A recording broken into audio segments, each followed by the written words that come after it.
My family started avoiding me. They created a chat without me and ate at restaurants where prices start at least at $200. I found out this is related to my boyfriend. I'm Jack, 32 years old, and until recently, I thought my family was my rock. I have three younger sisters, Laura, 29, Emily, 27, and Megan, 24. Growing up, we were close, the kind of family that did Sunday dinners and celebrated every birthday together. But lately, something feels off.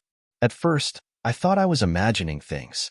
We're adults now, and life gets busy.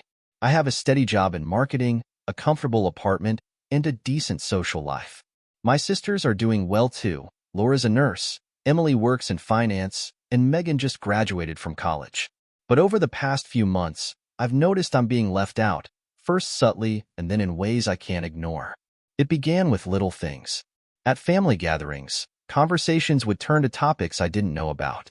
Inside jokes, plans they'd made, or events they'd attended without me. I'd ask about it, and someone would brush it off. "Oh, it wasn't anything special," they'd say with a laugh. One day, I was scrolling through Instagram when I saw a photo on Emily's story. It was my family, my parents and my sisters, at a fancy downtown restaurant. Everyone was dressed up, holding glasses of champagne, smiling as if they were in an ad for a luxury lifestyle. I stared at it, stunned. The average check at that place is $200 per person, and no one had said a word to me about it. I sent Emily a message. "Hey, saw your story. That dinner looked amazing. When was this?" She didn't respond for hours. When she finally did, she wrote, "Oh, it was last night.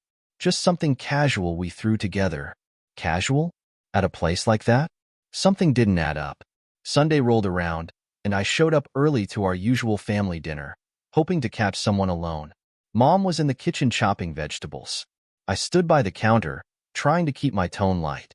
"Hey, I saw the photo from that dinner. Looked fun. Why didn't anyone invite me?" She paused for a moment, as if searching for the right words.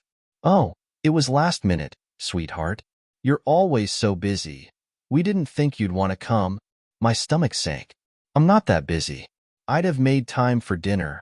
She smiled, but it didn't reach her eyes. "Next time, I promise." Dinner that night was painfully awkward. My sisters were full of energy, chatting about their week, while I sat there feeling like an outsider. Every time I tried to join the conversation, someone would interrupt or steer it in another direction. At one point, Megan mentioned a concert she'd gone to with Laura and Emily. "You love that band, Jack," I said.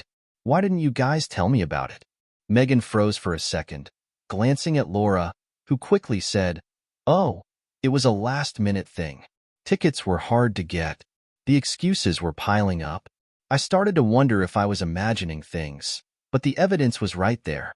The following week, I decided to confront my dad. He's usually the most straightforward of the bunch. I called him up and asked if we could grab coffee.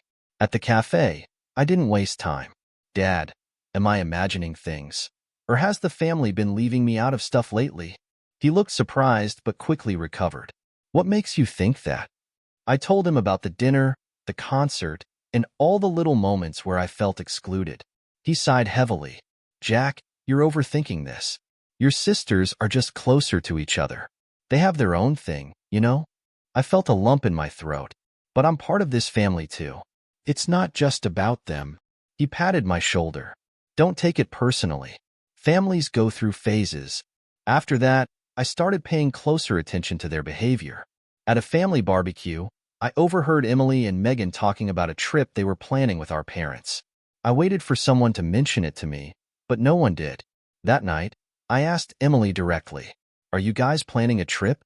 She looked startled. Yeah, just something small. It's not set in stone yet. Why didn't anyone tell me?" She gave me a tight smile. "We didn't think you'd be interested." That was the last straw. It wasn't about being busy or uninterested. They were deliberately excluding me, and I couldn't understand why. I spent hours replaying every interaction in my head, wondering if I'd done something wrong. Did I say something to offend them? Was I not as fun to be around? The doubts ate away at me, and I started avoiding family events altogether. One evening, I got a call from Laura. "Hey, we haven't seen you in a while. Everything okay?" I wanted to tell her how hurt I was, but decided against it. Yeah, just busy with work. Well, let us know when you're free. We miss you. Her words sounded sincere, but her actions told a different story. By the time Thanksgiving came around, I was dreading it. I arrived late, hoping to avoid small talk, but as soon as I walked in, I felt the tension. My sisters were huddled together, whispering and laughing, while my parents exchanged uneasy glances. At dinner, the conversation felt forced. At one point, Megan mentioned an upcoming holiday party. That sounds fun, I said. When is it? She looked caught off guard. Oh, it's just a small thing with close friends. I stared at her, realizing she didn't consider me part of that group. The isolation became unbearable. Every interaction felt like a reminder that I didn't belong anymore. I thought about confronting them as a group, but worried it would backfire. What if they turned it around on me, claiming I was imagining things or being too sensitive? I started talking to a few friends about it, and they agreed something seemed off. You need to address it head-on, one of them said, but I wasn't sure I was ready for that. For as long as I can remember, my family has been the type to plan everything together. Birthdays, holidays, random weekend trips. There was always a group message buzzing with updates, confirmations, and the occasional argument about logistics. But lately, that dynamic has changed, and I've been noticing it more and more. I found out they'd taken a trip to the coast without me when I saw photos on Laura's Facebook. It wasn't just a day trip either. It was a full weekend getaway, 250 miles from our home. I recognized the rental house from the pictures, a sprawling place near the ocean, the kind you'd only rent for something special. Everyone was there, Mom, Dad, all three of my sisters, and even a couple of extended family members like my cousin Eric and his wife, Ashley. But not me. I sat staring at the photos, scrolling through shot after shot of them on the beach, around the dining table, and hiking the nearby trails. It looked like the perfect family bonding weekend, a weekend I knew nothing about. I called Laura first. She's usually the most straightforward and less likely to dodge questions. Hey, I saw your photos from the coast. Looked like a great trip. Why didn't anyone tell me about it? There was a pause before she answered, the kind of pause that felt like she was deciding what to say. Oh, I thought someone mentioned it to you. We figured you were busy, and it was kind of a last-minute thing. I felt a knot form in my stomach. Laura, I wasn't busy. No one even asked me. Well, you know how chaotic planning with the family can be. Maybe it just slipped through the cracks. Her voice was breezy, but it felt dismissive. My family doesn't usually let things slip through the cracks. Whenever there was an event, Mom would ask for everyone's schedules weeks in advance. I'd even missed out on a work event once because they changed a birthday dinner time, and I wanted to be there. Feeling uneasy, I decided to check the main family group chat. It's where all the planning usually happens. I opened the app and scrolled through the messages. It was quiet, too quiet. The last message was a generic happy birthday to Megan 2 weeks ago. There was no mention of the trip, no discussions about schedules, or talk of renting a house. I sat back, staring at the screen. Something wasn't adding up. A few days later, I ran into my cousin Eric at the grocery store. He was one of the people in the photos from the trip. I decided to casually bring it up. Hey, saw the photos from the coast trip. Looked like a lot of fun. Eric smiled. Oh yeah. It was a great weekend. It's been a while since we've all gotten together like that. Yeah, I didn't even know about it, I said, watching his expression carefully. His smile faltered. Wait, you didn't go? I thought you were busy or something. That's what your mom said. My mom told you I was busy? Yeah, something about work. I guess they didn't want to bother you. I clenched my jaw but kept my tone neutral. Interesting. They never even asked. Eric looked uncomfortable. I'm sure it wasn't intentional. You know how things get with big groups. Later that evening, I decided to bring it up with my mom. I called her and tried to keep my tone casual. Hey, Mom. I ran into Eric today. He mentioned the coast trip. Oh, it was such a nice getaway, she said, her voice warm. The weather was perfect. Why didn't anyone tell me about it? Her reply was immediate. Jack, you've been so busy with work. I didn't want to add more to your plate. Mom, I wasn't too busy. You didn't even ask. There was a long pause. Well, it was kind of last minute, and everyone was scrambling to get their schedules aligned. I guess I just assumed. You assumed I wouldn't want to come? No, it's not that. It's just, things have been hectic lately. Her vague answers were starting to irritate me. My family never used to be like this. Determined to figure out what was going on, I started paying more attention. I'd always had a close relationship with Megan, my youngest sister. She'd often come to me for advice or just to vent about life. But even she had been distant lately. When I called her the next day, she sounded distracted. Hey Meg, got a second? Sure, what's up? I wanted to ask, was there a reason I wasn't invited to the coast trip? She hesitated, and I could almost hear her thinking through her answer. I don't know, Jack. I thought Mom was handling it. Maybe she didn't think you'd be interested. Why wouldn't I be interested? I've never turned down a family trip before. I don't know. It wasn't a big deal. It looked like a big deal to me. Fancy rental house, big family gathering. Jack, you're reading too much into this. It was just a casual weekend.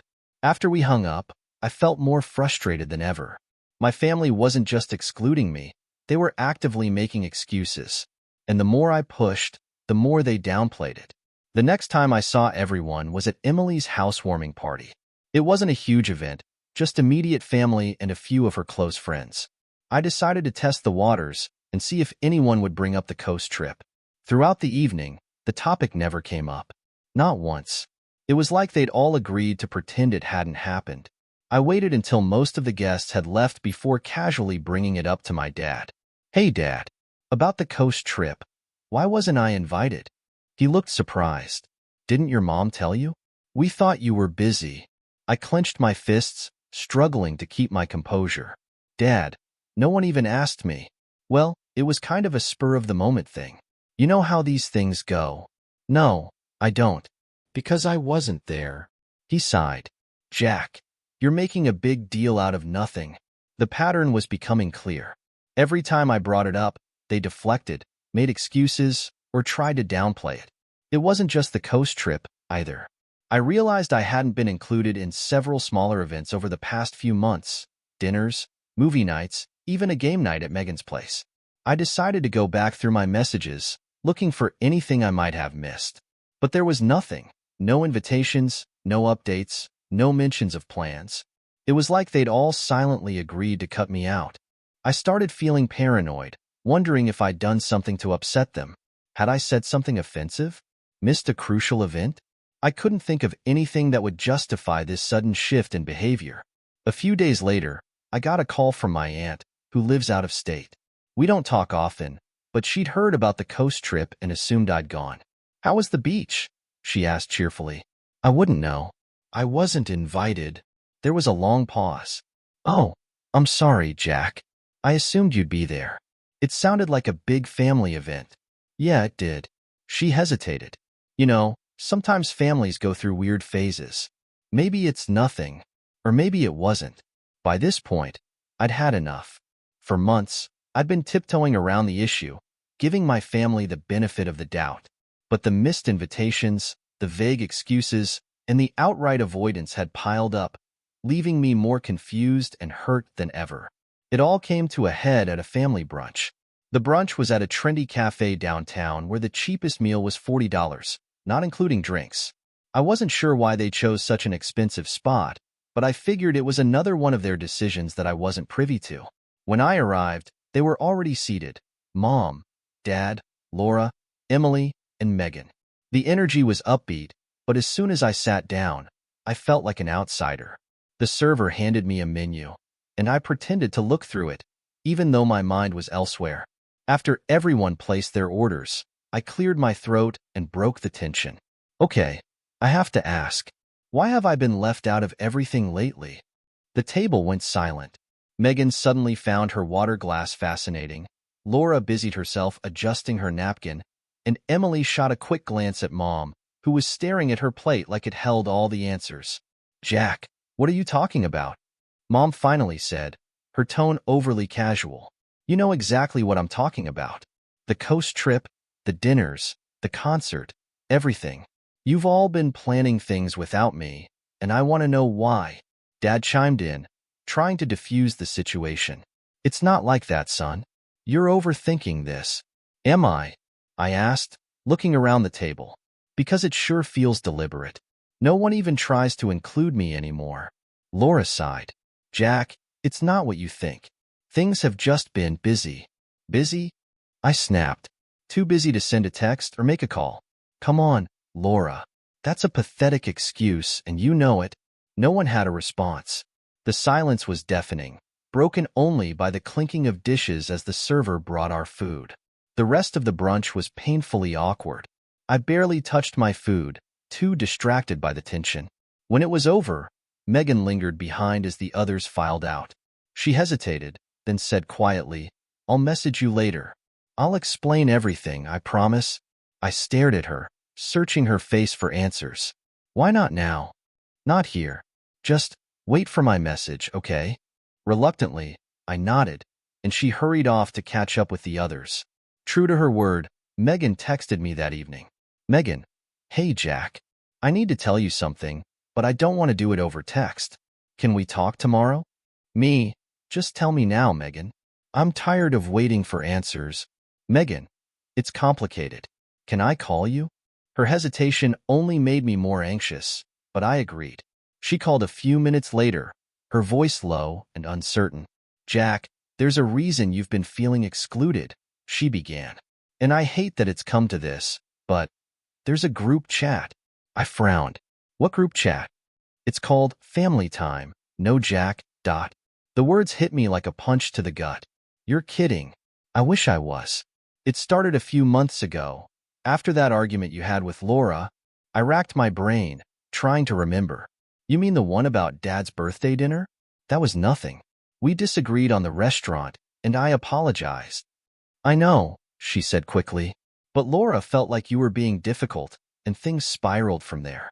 Mom decided it would be easier to plan certain things without you, and, well, it became a habit. I couldn't believe what I was hearing. My own family had created a chat specifically to exclude me. Who's in this chat? I demanded. She hesitated. Everyone. Mom, Dad, Laura, Emily. Even Aunt Karen and Eric sometimes. I felt my stomach turn. So everyone's been lying to me? For months. It wasn't supposed to be like this, she said, her voice cracking. I didn't want to be part of it, but it felt awkward to leave. And I didn't know how to tell you. You could have told me the truth, Megan. You could have stood up for me. I'm sorry, she whispered. I really am. But it got out of hand. And now no one knows how to fix it. I hung up without saying goodbye. I couldn't sleep that night. The betrayal cut deeper than I'd thought possible. It wasn't just one or two people. It was everyone. People I'd trusted. People I'd grown up with. People I thought cared about me. They'd gone out of their way to exclude me. And for what? A stupid argument over a dinner reservation? The next day, I decided to confront Laura. If she was the one who started this, she owed me an explanation. When I showed up at her apartment, she looked surprised to see me. Jack? What are you doing here? I didn't bother with pleasantries. I know about the group chat, Laura. Family time. No Jack. Her face paled. Megan told you? Yes, and I want to know why you thought this was okay. She sighed and motioned for me to sit down. It's not what you think, Jack. Then explain it to me, because right now, it looks like my entire family decided I wasn't worth including anymore. It wasn't like that, she insisted. After that fight, things were tense, and Mom thought it would be easier to plan certain things without you. It wasn't meant to hurt you. But it did, Laura. It hurt more than you can imagine. She looked genuinely remorseful, but it didn't make me feel any better. Over the next few days, I tried to piece together the extent of the damage. I confronted Emily, who admitted she'd gone along with it because she didn't want to rock the boat. I spoke to my parents, who were defensive at first but eventually admitted they'd handled things poorly. The secret chat wasn't just a logistical tool. It was a symbol of how little they valued me. They'd excluded me from family trips, events, and even casual get-togethers, all while pretending everything was fine. As I sat in my apartment, replaying the conversations in my head, I felt a mix of anger, sadness, and confusion. How had it come to this? And more importantly, could things ever go back to the way they were? I wasn't sure I wanted them to. After finding out about the secret chat, I thought I'd reached the peak of betrayal, but as it turns out, I had barely scratched the surface. The pieces didn't add up. Why would my family go so far as to exclude me for months? What was so serious that it required an entire chat room, a coordinated effort, and so much secrecy? The answer came from Megan, but it wasn't what I expected. It was worse. Megan called me late one evening, her voice shaky and uncertain. "Jack, are you free? I really need to talk to you." "I've got time," I said, trying to keep my voice steady despite the storm of emotions swirling inside me. "Can I come over? This needs to be said face to face." I hesitated, debating whether I even wanted to hear whatever new revelation she had to share. But the curiosity and the need for answers won out. "Yeah, come by." Megan arrived 20 minutes later, looking pale and nervous. She stepped into my apartment, wringing her hands, and sat on the edge of my couch like she was afraid to get too comfortable. I didn't waste any time. "What's this about, Megan? What haven't you told me?" She took a deep breath, her eyes brimming with guilt. "Jack, there's something you need to know. Something we've all been hiding from you. It's about Mark." Mark. The name felt like a slap. It had been a year since we broke up, and I'd spent months convincing myself that the split was mutual, that we'd grown apart, that the timing just wasn't right. "What about him?" I asked, my voice tight. She hesitated, as if searching for the right words. He cheated on you, Jack. A year ago, while you were still together." The words hung in the air, heavy and suffocating. I stared at her, trying to process what she just said. "What? How do you know that?" "We found out by accident," she admitted, her voice trembling. "Emily ran into him at a bar one night. He was with someone else, and it was obvious they weren't just friends." My stomach twisted. "And no one told me?" She looked down, unable to meet my eyes. "We thought it was better this way. Mom said it would hurt you less if the breakup seemed clean. Mark agreed to end things without telling you the truth." I stood up, pacing the room as the anger bubbled to the surface. "You thought it was better? Better to let me think we had an honest relationship? To let me believe that we broke up because of mutual differences, not because he was a lying, cheating bastard?" Megan flinched but didn't argue. I felt like the ground had been pulled out from under me. "So what? You all just decided this behind my back? Who else knew?" "Everyone," she admitted quietly. "Mom, Dad, Laura, Emily, even Aunt Karen." "Unbelievable," I muttered, running a hand through my hair. "In the group chat? That was so you could talk about it without me finding out?" "Yes," she said, tears spilling down her cheeks. "At first, it was just about Mark. But after a while, it became easier to plan things there. No one wanted to face the awkwardness of bringing you in while keeping this secret." Her words hit like daggers. Not only had they hidden Mark's betrayal, but they'd used it as an excuse to systematically exclude me from my own family. I turned to face her, my voice shaking with emotion. "Do you have any idea how humiliating this is? You let me walk around for a year, clueless, while everyone else knew the truth. You lied to my face, Megan." "I know," she whispered, "and I'm so sorry. I wanted to tell you so many times, but Mom thought it would only make things worse." "Well, she was wrong," I snapped, "because now I feel like a fool for trusting any of you." The days that followed were a blur of anger and betrayal. I couldn't look at my phone without thinking about the secret chat. I couldn't think about Mark without replaying every moment of our relationship, wondering how many of those moments had been lies. I confronted Laura next. She didn't deny anything. In fact, she seemed almost relieved that I finally knew. "I hated keeping this from you," she said, her tone defensive. "But Mom thought it was the best way to protect you." "Protect me? Or protect yourselves from having to deal with my emotions?" Her silence was answer enough. I went to Emily after that. She was the one who'd seen Mark at the bar, the one who'd started this whole mess. I found her at her apartment, sitting on the couch with her fiancé, Tyler. "Jack, I know why you're here," she said the moment I walked in. "Good," I said coldly. "Then you can explain to me why you thought it was okay to keep this from me." Emily sighed, glancing at Tyler, who wisely excused himself from the conversation. "It wasn't my decision, Jack. I told Mom what I saw, And she's the one who came up with the plan. You could have ignored her. You could have told me the truth. I wanted to, she insisted, but she convinced me it would only hurt you more. She said Mark was willing to end things quietly, so why dredge up more pain? You all keep saying that, I said, my voice rising. But don't you see how much worse this is? You didn't save me from pain. You made it worse by lying to me. The final confrontation was with my parents. I sat them down in their living room, refusing to let them dodge the conversation. I know about Mark, I said bluntly. Mom's face fell, and Dad looked away, as if ashamed. I'm sorry, Jack, Mom said softly. We thought we were doing the right thing. I shook my head, my voice filled with anger and disbelief. You thought lying to me was the right thing? You thought letting me live in ignorance was better than letting me face the truth? We just didn't want to see you get hurt, Dad said quietly. Well, congratulations, I said bitterly. You hurt me more than Mark ever could. Over the next few weeks, the fallout from the revelation consumed my life. I cut off contact with Mark entirely. Not that there was much to cut. He'd vanished from my life the moment we broke up. But the damage he'd caused lingered, compounded by the betrayal of my family. I couldn't trust them anymore. Every interaction felt tainted by the lies they'd told and the secrets they'd kept.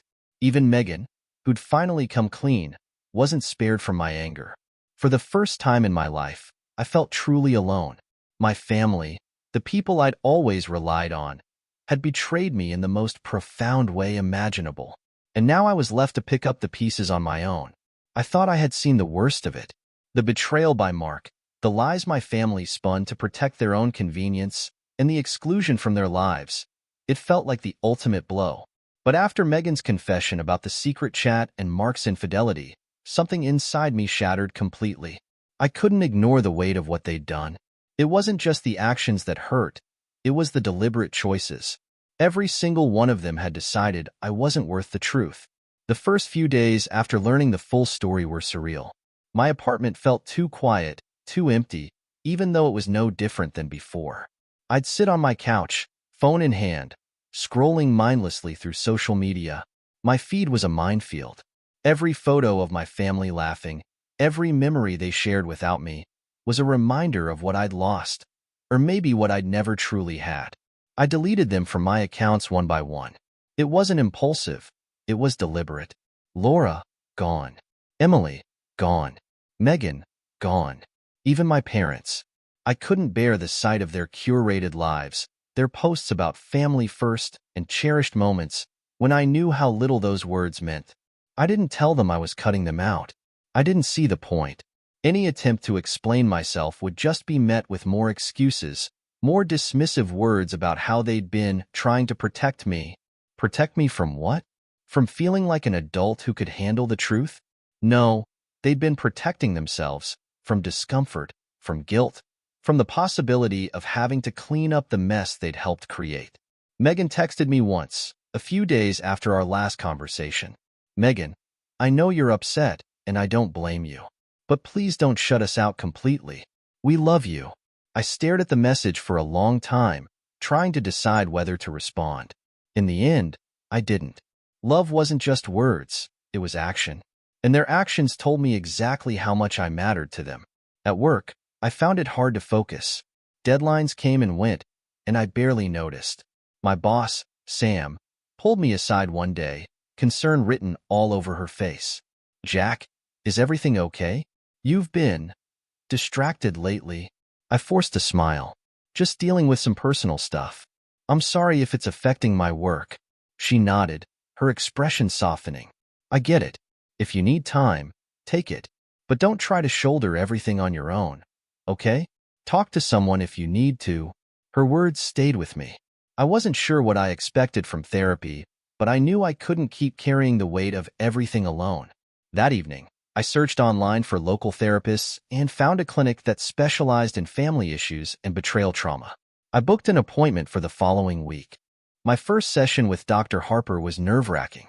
She was a middle-aged woman with kind eyes and a calm presence, the kind of person who seemed to understand things without you having to explain them in detail. So, Jack, she began, her voice gentle. What brings you here today? I hesitated, unsure of where to start. It's complicated. I feel like my family betrayed me, and I don't know how to move past it. She nodded, encouraging me to continue. Over the next hour, I poured out the story, from the secret chat to Mark's infidelity, to the months of exclusion and the lies they told to cover it all up. Dr. Harper listened without interrupting, her expression thoughtful but never judgmental. When I finished, she leaned forward slightly. That's a lot to process, Jack, and it's completely valid to feel hurt and betrayed. But tell me, what do you need right now? Not from them, but for yourself? I didn't have an answer. All I knew was that I felt broken, and I didn't know how to put the pieces back together. The weeks that followed were a mix of progress and setbacks. Therapy became a lifeline, a place where I could untangle the web of emotions that had consumed me. Dr. Harper helped me identify the underlying feelings: anger, sadness, humiliation, and even guilt. It's not your fault, Jack, she reminded me during one particularly emotional session. What they did was their choice. You can acknowledge your own pain without taking responsibility for their actions. Outside of therapy, I started making changes. I reached out to old friends I hadn't spoken to in years, people who had been pushed to the sidelines as I focused on my family. One of them, Ethan, invited me to a weekly trivia night at a local bar. It was the first time in months that I felt genuinely happy, but the road wasn't smooth. One evening, I came home to find a handwritten letter in my mailbox. It was from Mom. Jack, we miss you. I know you're hurt, and I take full responsibility for my part in that. But please don't let this destroy our family. We've made mistakes, but we love you. Please, let's talk. Love, Mom. I stared at the letter, torn between anger and longing. A part of me wanted to crumple it up and throw it away, but another part wanted to believe her words. Therapy had taught me to sit with my emotions instead of reacting impulsively, so I put the letter aside and brought it to my next session with Dr. Harper. She says she takes responsibility. I told Dr. Harper, but it feels hollow. If they really loved me, why did they lie to me for so long? Dr. Harper nodded. It's okay to question their actions and their motives. Love isn't just words, it's behavior. If their behavior hasn't changed, then their words might not mean much. Her advice gave me clarity. I wasn't ready to forgive them. Not yet. Maybe not ever. But I didn't have to decide right away. In the meantime, I focused on rebuilding my own life. I started volunteering at a local animal shelter, spending weekends walking dogs and cleaning kennels. The simple act of helping others brought a sense of purpose I hadn't felt in a long time. I also reconnected with an old college friend, Sarah, who'd always been a steady presence in my life. We began meeting for coffee once a week, and her no-nonsense advice was exactly what I needed. Your family screwed up, she said bluntly during one of our chats. And it's okay to set boundaries. You don't owe them forgiveness just because they're family. Months passed, and the pain began to dull. It didn't disappear. It never truly does, but it became manageable. I learned to find joy in small things: a good book, a long walk, a conversation with a friend. Therapy helped me see that I wasn't defined by my family's betrayal. I was more than the sum of their mistakes. One day, I received another letter from Mom, this time accompanied by a photo of the family at a recent dinner. The message was simple: "We're thinking of you.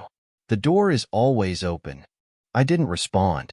Maybe someday I'd be ready to face them again, but for now, I needed to focus on myself.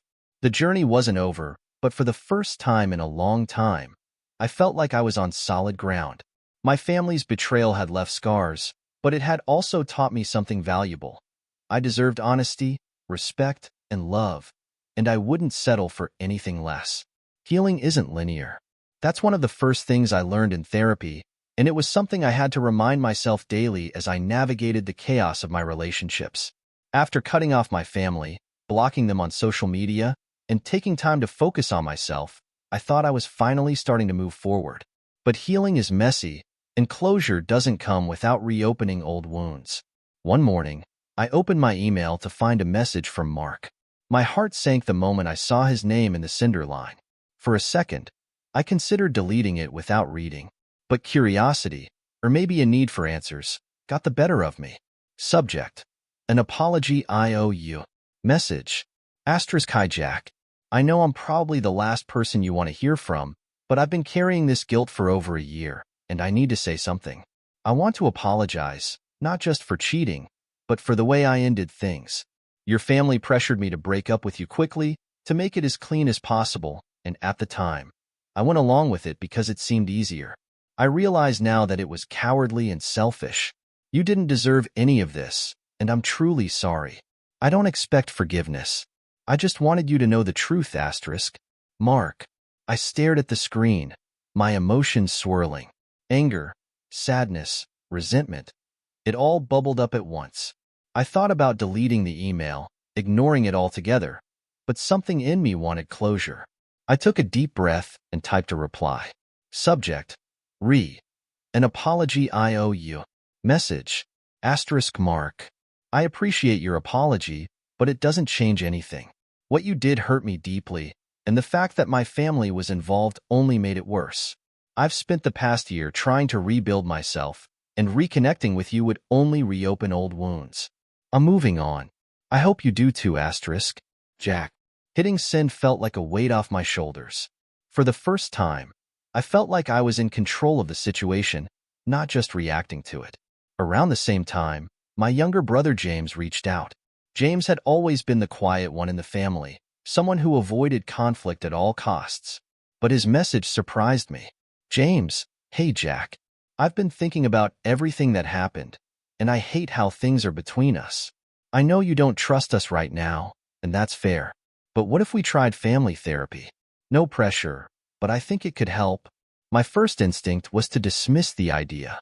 Therapy with the very people who betrayed me? It sounded impossible. But the more I thought about it, the more I realized that if I wanted any chance of rebuilding those relationships, we'd have to start somewhere. Me, I'll do it. But only under one condition. No more lies or secrets. If anyone holds back, I'm done for good. James agreed, and within a week, we had our first session scheduled. Walking into that room felt like stepping into a lion's den. Mom and Dad were there, along with Laura, Emily, Megan, and James. The therapist, Dr. Caldwell, was a no-nonsense woman in her 50s with a calm but authoritative presence. She began by setting the ground rules. This is a space for honesty and openness. If you're here, it's because you want to repair your relationships. That won't happen unless everyone commits to being truthful, even when it's uncomfortable. I glanced around the room, daring anyone to challenge that rule. No one did. The first session was brutal. Dr. Caldwell asked everyone to share their perspective on what had happened, and their words felt like daggers. Mom, I truly believed we were protecting you, Jack. I never wanted to hurt you. Laura, I was just following Mom's lead. I didn't think it would spiral like this. Emily, I didn't know how to tell you, and by the time I realized how wrong it was, it felt too late. Megan, I should have spoken up sooner. I'm sorry for waiting until things were so bad. Hearing their excuses didn't make me feel better, but it did open the door for me to say my piece. I told them how their actions made me feel excluded, betrayed, humiliated. I didn't hold back, and for the first time, they listened without interrupting or making excuses. Over the next few sessions, we started untangling the mess they'd created. One of the first big steps came when Dr. Caldwell asked about the secret chat. Why did you feel the need to create a separate space to exclude Jack? She asked. Mom shifted uncomfortably. It started because of Mark. We didn't want Jack to find out the truth in the wrong way. But you never told him the truth, Dr. Caldwell pointed out. You just avoided it entirely. There was a long silence before Megan spoke up. We've deleted the chat. It doesn't exist anymore. We agreed it was wrong. The words felt like a small victory, but I wasn't ready to trust them yet. Actions mattered more than promises. One evening after therapy, Mom pulled me aside. There's something I need to tell you, she said, her voice trembling. When I was your age, something similar happened to me. My closest friends kept a secret from me because they thought it would protect me. It nearly destroyed those relationships. I think I acted out of fear.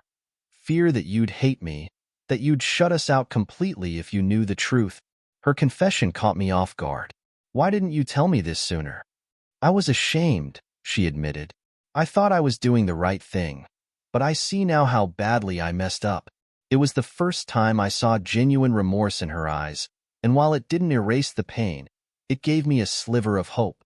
As the weeks went on, our family dynamics began to shift. Dr. Caldwell suggested monthly family dinners as a way to rebuild trust. The first one was awkward, filled with forced conversation and long silences, but by the third dinner, things started to feel more natural. We talked openly about the mistakes we'd made and the steps we were taking to move forward. It wasn't perfect, trust doesn't rebuild overnight, but it was a start. One day, I received a letter from Alice, a family friend who'd been close to Mom for years. "Jack, I've wanted to tell you this for a long time, but I didn't know how. When I first learned about Mark's infidelity, I wanted to tell you right away. But your mom convinced me not to, saying it would only cause more pain. I regret staying silent. You deserve the truth, and I'm sorry for my part in keeping it from you. Alla." I brought the letter to therapy, unsure of how to process it. Dr. Caldwell encouraged me to share it with Mom, and at our next family session, I did. Mom broke down in tears as she read it. "I thought I was doing the right thing," she said, her voice choked with emotion. "But I see now how much damage I caused. I don't expect you to forgive me, Jack. I just hope you'll let me try to make things right." For the first time, I saw how deeply she regretted her actions. It didn't erase the hurt, but it was a step toward healing. The journey wasn't easy, and there were still moments of doubt and frustration. But as time went on, I started to see glimpses of the family we once were, or maybe the family we could become. Trust wasn't fully restored, but it was being rebuilt, piece by piece. And for the first time in a long time, I found myself looking forward to the future.